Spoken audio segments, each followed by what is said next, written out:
Welcome to Transport Vlog and the voice of Paul, and in this video I'm going to give you an update on the 5 new stations that are being built as part of Melbourne's Metro Tunnel project.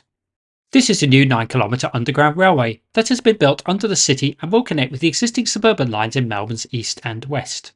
When it opens later this year, Pakenham, Cranbourne and Sunbury services will go via Metro Tunnel instead of the City Loop, and this will allow frequencies to be increased on other services that use this loop. And the addition of Metro Tunnel will allow the CBD rail network to handle an extra 500,000 passengers per week. It will also take the pressure off the tram network, especially between the CBD and Anzac, and provide rail access to Parkville, which is a major medical precinct and university campus. All footage in this video was taken on the 18th of June 2025. So let's start with Anzac Station, which will have 4 entrances, including 2 within the tram island platform, which is covered by this large 85-metre long canopy. The tram stop is quite new, having opened in December 2022. It replaced the previous Domain interchange stop and is designed to provide an easy connection with the new Metro Tunnel Station below. I'll start with the entrance on the southeast side of the tram island platform. So peering through the glass reveals 3 escalators, and as you can see, they are moving. These go down to the concourse area below, where there is a little bit of work taking place, but this station is basically finished. Here is a view of the Mikey gates, and now 2 of the escalators that go down to the platform. And along this concourse wall is some interesting local artwork. To see what's beyond the Mikey gates, check out this video by Martin, who creates amazing content on his Tate Set YouTube channel. This is now appearing on the top right and is linked to in the description below as well. The entrance on the northwest side has a single escalator and a set of stairs. It's a shame to see just one escalator here, especially as city-bound passengers alighting from trams are more likely to use this entrance to continue their journey. The lifts for both these entrances are towards the centre of the island platform, and at concourse level they are adjacent to the escalators. These green columns are made of structural steel and support the timber roof above. And the glass panels within the roof, along with the glass screens that I'm peering through now, bring natural light into the concourse below. This is looking south, and you can see the structure that supports the tram platform, along with a passageway that goes under St Kilda Road to the Albert Road entrance on the south side. This entrance has 2 escalators along with a set of stairs, again glass panels bringing lots of natural light. It also has a white roof canopy, with the structural supports for this roof also painted in green. And it's wonderful to see an abundance of bicycle parking behind this entrance. Being at the same level as St Kilda Road, there are a few steps on the Albert Road Reserve side, which is slightly lower, but there is a lift for step-free access. There is also a station goods lift. Now I haven't seen these on new stations before, so if you know what it will be used for, do share this in the comments below. The 4th entrance is on the north side, and it's at the edge of the Botanic Gardens. It follows a similar design to the Albert Road entrance, with the white roof and green structural steel supports. Peering inside, you can see 1 escalator along with the stairs. Behind this entrance is an emergency exit. And to the left is the lift, which seems to blend in well with the Botanic Gardens behind it.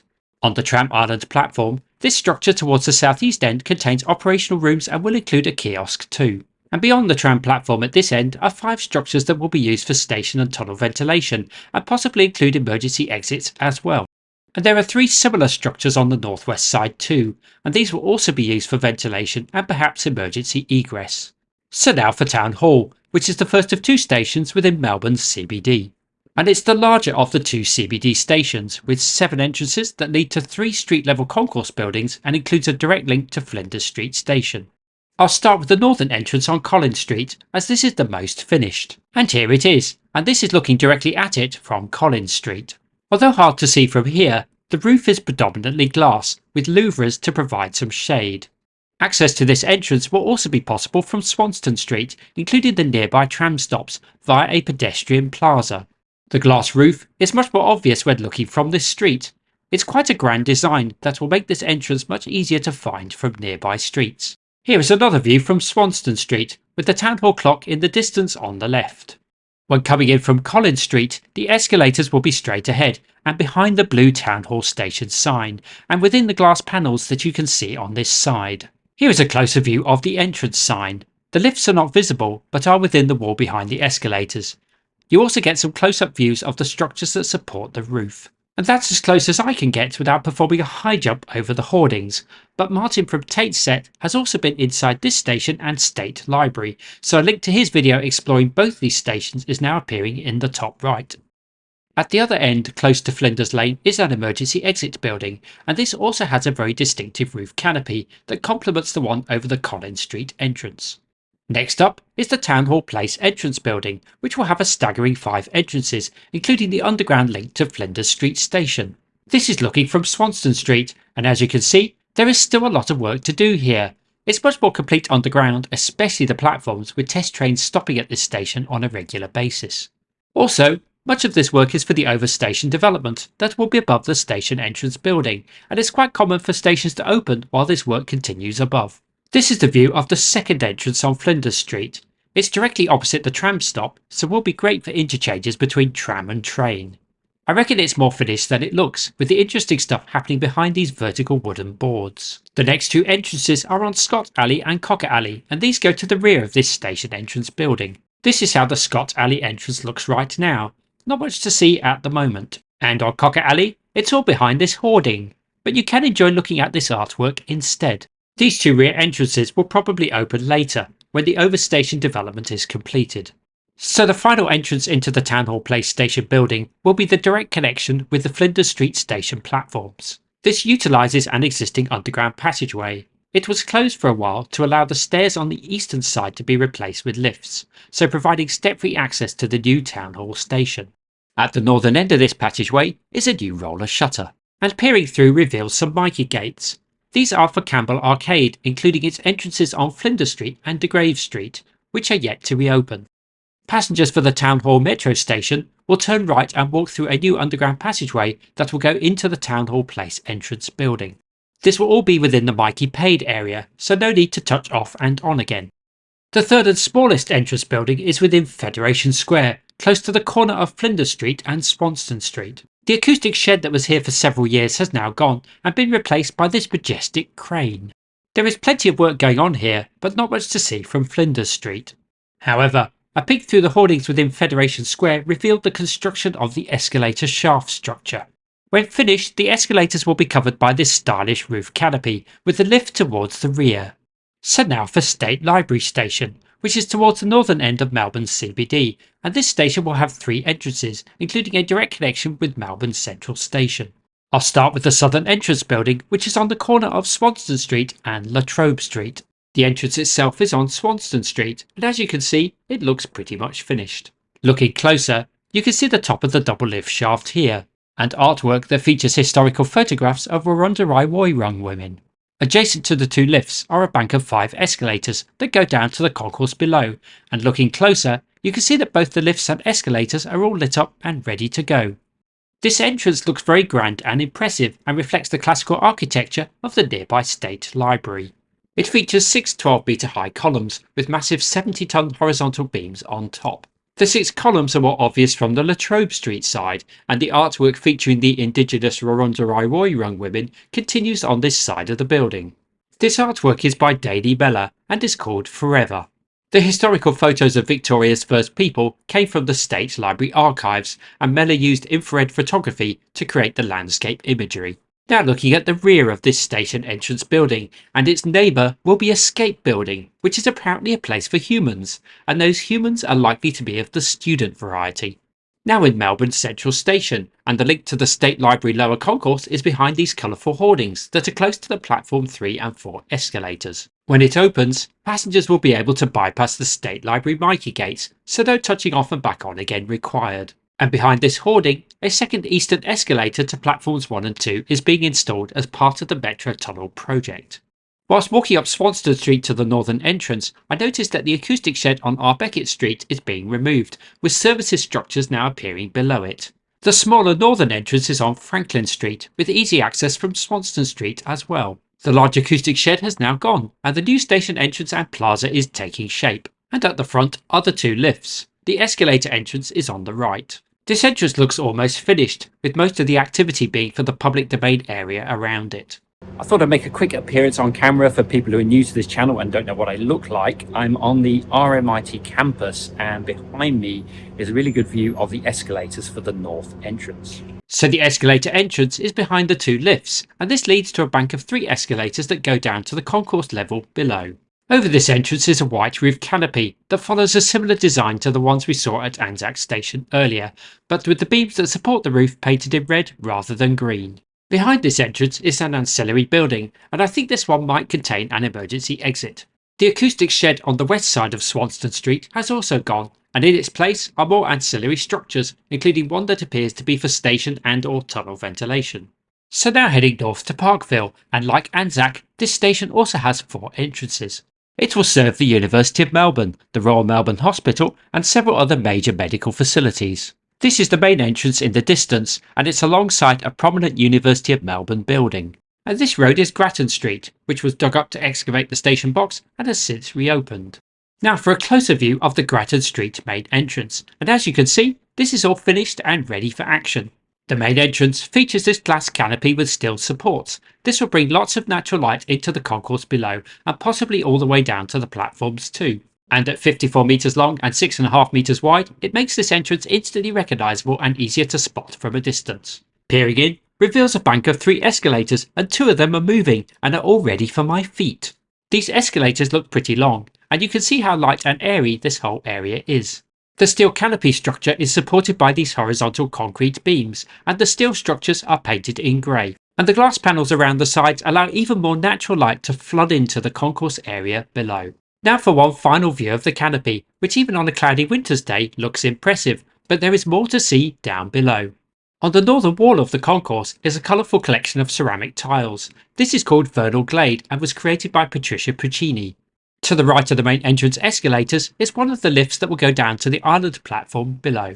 And now a glimpse of one of the 6 escalators that also go down to platform level. And just about visible here is what looks like a tiny part of the platform. And to see the inside of Parkville Station, we have another video by Tate Set, which is now appearing in the top right, and in his video he also goes for a ride on a test train. And for more front of train views, keep watching this video till the very end. Behind this entrance and on the right are 2 lifts. Notice the glass sections above and the canopies for weather protection. This is the rear of the lift and escalator entrances on Grattan Street looking east. And in the distance is an ancillary building and another lift shaft. And that's for a station goods lift. It looks very similar in design to the other lifts. I'm still curious about what these lifts will be used for. Within the university grounds to the northeast of the main entrance is this emergency exit and ventilation building. And this silver material looks like solar panels, or at least a way to reflect the sun and reduce the temperature inside. This design logo is used throughout the Metro Tunnel infrastructure, so look out for it within the stations when they open. It's 2 M's within a circle, with the top one upside down. The M's stand for Melbourne Metro. Further west on Grattan Street are 6 skylights that will bring natural light all the way down to the platforms below. You can see a little bit through them, but it's pretty tricky to film. The next entrance is on the east side of Royal Parade and is on the edge of the university campus. And here is this entrance, along with another emergency exit and ventilation building next to it, and behind are the lifts. Peering inside reveals 3 escalators, and these are already running and raring to go. This also looks similar to the smaller Anzac Station entrances that you saw earlier, but with the steel sections painted in blue for reasons that will become apparent in a moment. And this entrance seems to blend in well with the concrete university buildings behind. The lift entrance is on Grattan Street and it has a double lift shaft with one lift for passengers and another station goods lift which is about to open. The station goods lift has a different door design and looks like it might be larger. The third entrance is on the west side of Royal Parade and will serve the Royal Melbourne Hospital. Looking inside reveals 2 escalators and the striking blue steel supports. The use of blue for this and other Parkville entrances was chosen to complement the blue colours used on the Royal Melbourne Hospital building next to it. This entrance will lead to an underground passageway that goes under Royal Parade and then into the station concourse. The lift is behind this entrance on Grattan Street. It's a single lift this time with the entrance on the east side. And this will go to the same underpass that goes below Royal Parade. Now for the 4th and final entrance, which is on the south side of Grattan Street, adjacent to the Peter Mac Cancer Centre. This entrance also has 2 escalators, and again these connect to the station via the underpass that goes under Royal Parade. The lift entrance is on the south side of Royal Parade facing north and has a ramp leading up to it. So now for Arden, which is the 5th and final station on this new underground line. It's a simple station with the main entrance on Lawrence Street, but as you can see, it's very different to the others. The arch over the entrance reflects the rich industrial history of this area, and below that you can see the Mikey gates and the double lift shaft that goes to the concourse below. And to the left of this lift shaft, and not visible from here, are the 3 escalators that also go down to the concourse level below. There are 15 individual arches that create the overall archway structure, and the arches have prefabricated concrete sides with hand-cut bricks in the middle that were made in Victoria. Each arch has 3 concrete sections, and you can see the joins between the sections here. Notice the orange structures for the lights that also have the Melbourne Metro logo on them. The artwork on the station entrance is called Come Together and features a mosaic background with 2 large welcoming aluminium hands. It's by Abdul Abdullah and represents the coming together of people in the Arden area, from First Nations settlers all the way to the 15,000 new people that will call Arden home as this area is transformed into a vibrant residential precinct. As you can see, there are some steps leading up to the entrance, and that's because it's 1.5 metres above ground. This is to protect the station from flooding from the nearby Moonee Ponds Creek. However, there is a ramp for step-free access. Now that was as close as I could get, but the lucky guy from Straya Trains got to see inside, so a link to his video is now appearing in the top right.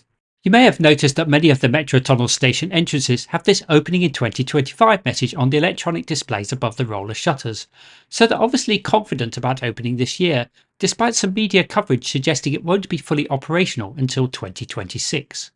Anyway, back to Arden Station, and this is looking from Barwise Street, and there is another ramp here along with some interesting pavement artwork which is by Kaya Nicholson Ward. The sides are a mix of concrete supports and the same Victorian hand-cut bricks that were used in the arches, and this station has 104,000 of these locally sourced bricks. There are some windows on this side, and through them you can see the passenger information displays. I believe this side will have some retail premises, and that's probably the reason for these windows, and would also explain the purpose of this ramp. So that was all on Barwise Street. The rear of this entrance is on a new road called Station Lane, and is predominantly concrete, with the arch structure continuing all the way along. And it looks like it's possible to get into the station from this side via these stairs. And the station sign and bicycle parking seems to confirm this. Under this grass field is the station box, and there are 3 large skylights that will bring natural light into the concourse level and down to the platform as well. And behind the 3rd skylight is the Western Services building. This features the same concrete columns and hand-cut bricks that were used on the sides of the station entrance. And as you've probably guessed, this will contain emergency exits and ventilation systems. There is also provision for a future station entrance at this end. And if you've noticed some trains on the left, well, that's because the North Melbourne Metro train sidings and the line to Upfield are behind this services building. Arden will be the most likely used metro station initially, but as this area develops with new housing and amenities for the 15,000 new residents, the station will become busier and busier. As a special treat for watching this video to the very end, a link is now appearing in the top right for a driver's eye view video that was taken on a test train as it ran through the entire Metro Tunnel line. It was posted on Facebook by Josh Ball, who is the MP for Sunbury. Links to this and other videos mentioned will also be in the description below. I would like to thank you for watching this video, and if you haven't yet subscribed, please do, and also like this video and leave a comment, and I'll see you in the next video soon.